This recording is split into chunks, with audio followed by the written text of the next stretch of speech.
This edge is flat enough for a spirit level. The block behind it weighs 131 tons.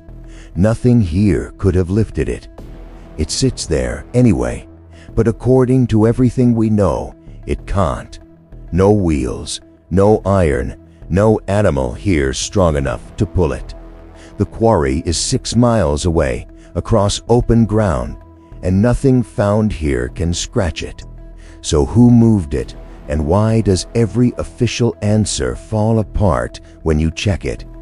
By the end, you'll know what they poured into these blocks. You'll know why the structure went together like furniture, and you'll know the fact that gets cut from every documentary. Here's what makes this worse. The stones aren't stacked. They're locked together with metal. Someone cut precise notches into blocks weighing tons. Then they poured molten metal into the gaps. Not fitted, not hammered in, poured. Which means they carried fire up to the joint, melted the alloy on the spot, and let it set inside the stone at 12,600 feet, where the air barely holds a flame. Think about what that actually takes. You need heat, fuel, and control beside a rock you cannot move. Nobody has a good explanation for it. Nobody. And that's before you look at what the metal actually is. Copper, arsenic, and nickel. Keep that detail in mind, because by the end, it changes everything you just understood. Nickel almost never shows up in Andean bronze. Here, it turns up in the one job that needed the toughest metal there was.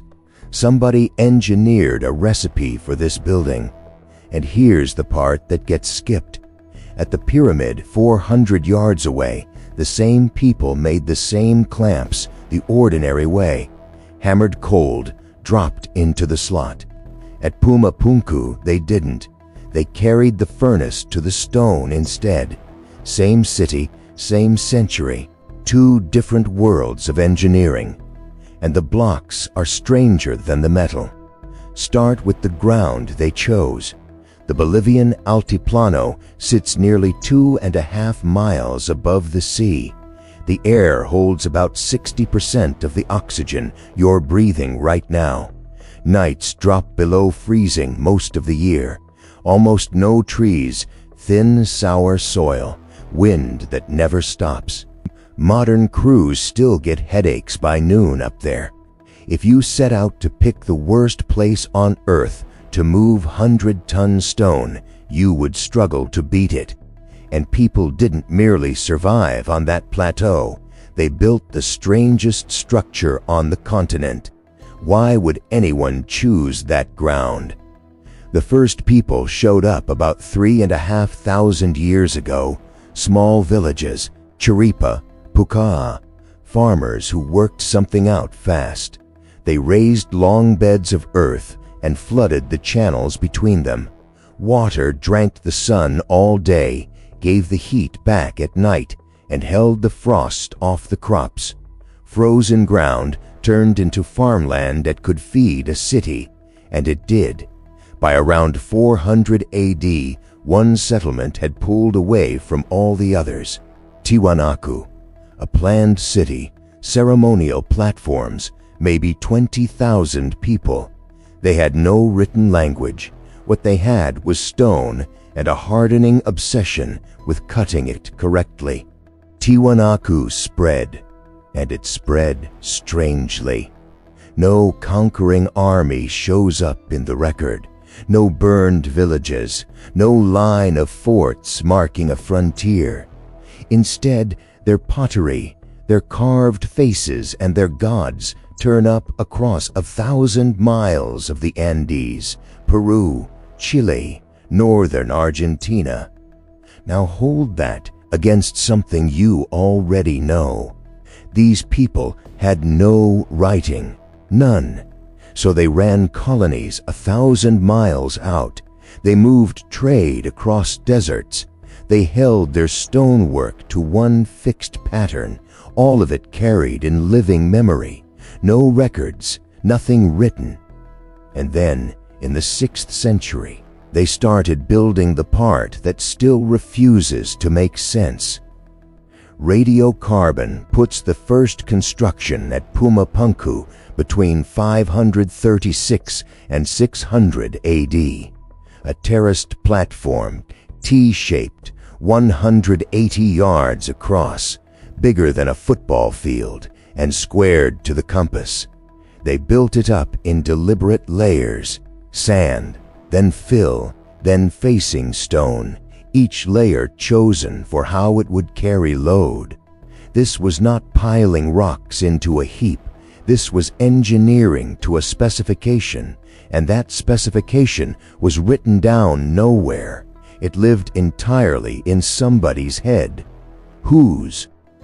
The platform, though, is the ordinary part. What they set on top of it is where the story stops behaving. Here are the numbers. The largest slab runs 25 feet long, 17 feet wide, and a little over 3 feet thick. It weighs 131 tons. The next one down weighs 85. A fully loaded semi-truck weighs about 40, so they moved the equivalent of 3 trucks fused into a single piece of rock. If you want to keep questioning everything, you know what to do, because they didn't move one of them, they moved dozens. Then they carved every one, set them into position, and not a single giant cracked on the way down. Where do you even begin with that? The sandstone came off a ridge roughly 6 miles south, 6 miles of open ground at altitude. The andesite came from about 56 miles away on the Copacabana Peninsula. That's the fine volcanic rock they saved for the precision work. And Lake Titicaca sits directly between that quarry and the site. They had no wheel. Their biggest pack animal was a llama, which carries about 90 pounds before it lies down and refuses. Ropes of plaited grass, earth ramps, reed boats, human muscle. That is the entire toolkit, and nobody seriously disputes it. Now run that toolkit against the big slab. How long do you think that takes? Andesite is where the real trouble starts. It's volcanic, dense, and hard enough to blunt a modern steel chisel.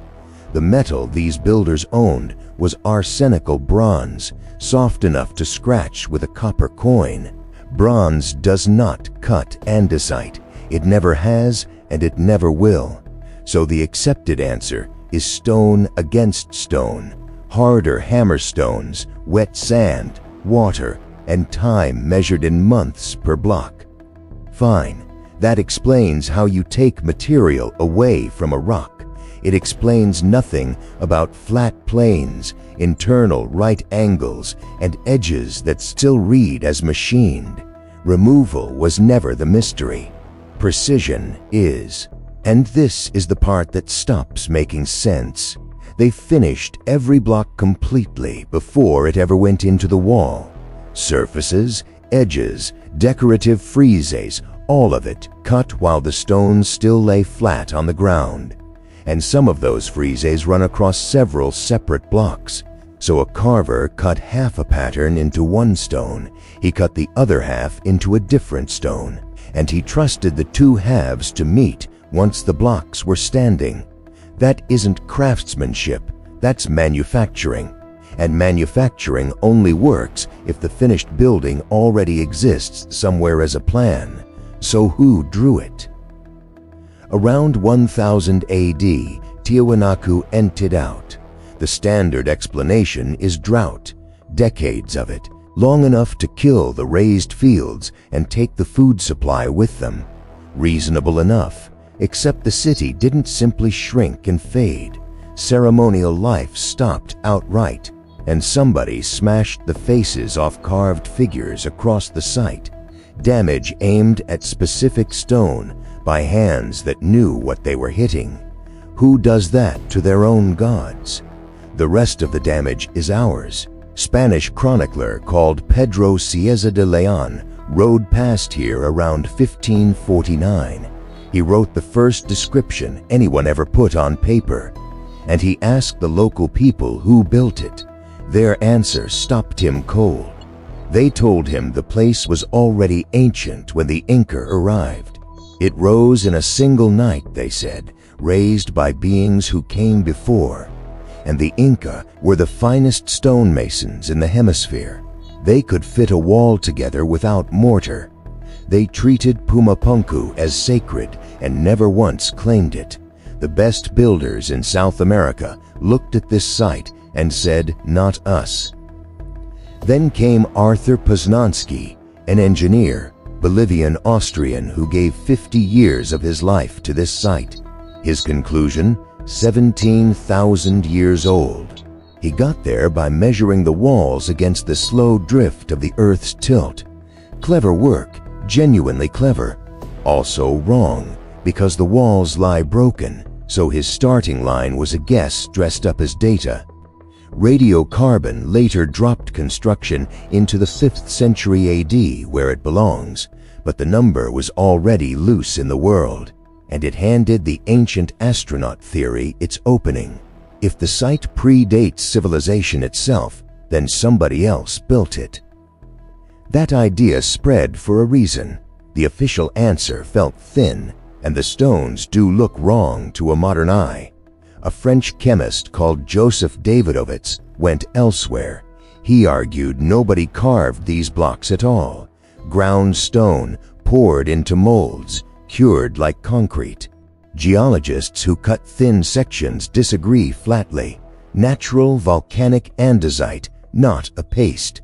So the mainstream model stands. Work as hammerstones, wet sand, grass rope, generations of patience. It holds up under testing. What it never explains is the tolerance. You don't need a machine surface to hold up a roof.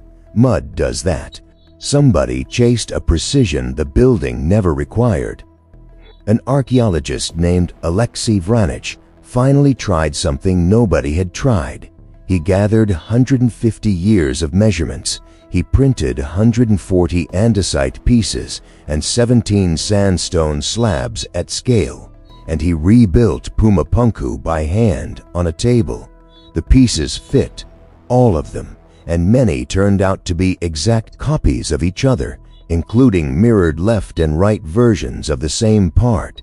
Modular, standardized, interchangeable, a building shipped as a kit 1400 years early.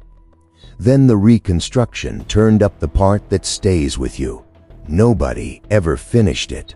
They cut the blocks, they hauled them across the highland, they poured metal into the joints, then they stopped partway through, with the plan still incomplete. They didn't run out of skill, they walked away. And we keep asking how they cut the stone, which was always the wrong question. The cutting is the part we will eventually explain. What we cannot explain is a building designed as a complete system, every joint sealed with an alloy made for the job by people who left no drawings and no numbers. Somebody knew exactly what this was going to be. Whoever they were, they never told anyone.